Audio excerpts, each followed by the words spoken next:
before I begin to talk about that, I was just going to chip in, what I think Nana and Co do if. No, I'd like you to tell me what you would do. If they want. That's an important matter. If they want.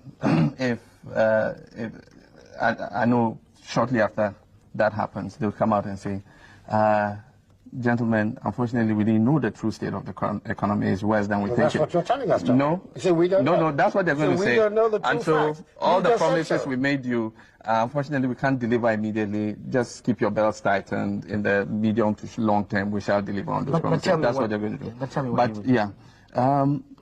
A lot of programs are in place already and are beginning to yield results. We put in the Gateway program. We have the Free Zones program. It's attracting investment into the free zones.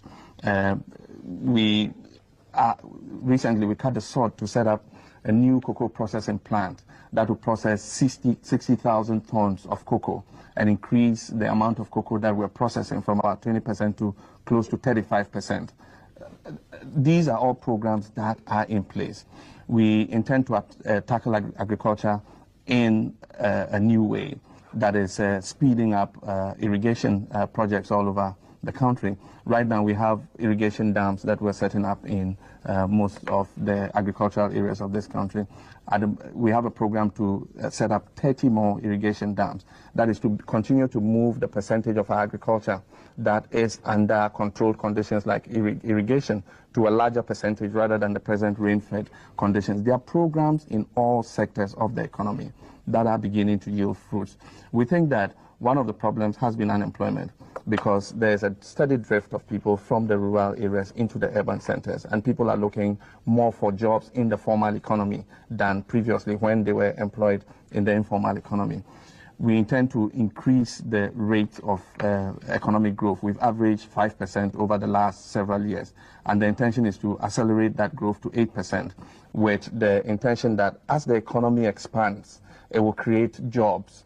Often the temptation, and what several of the opposition parties try to do, is to give out a program that seeks to say that they would create jobs artificially.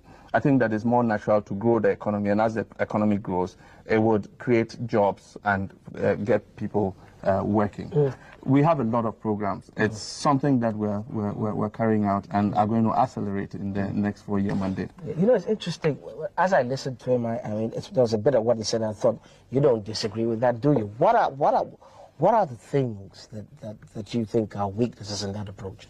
First of all, I mean, it's refreshing to hear that. To hear the communicators of the regime now telling us that they're aware that the path that they have been on before wasn't satisfactory, and that it is now necessary to move. That. Well, that's exactly what I said. We've had those programs in place already. That's what I understand.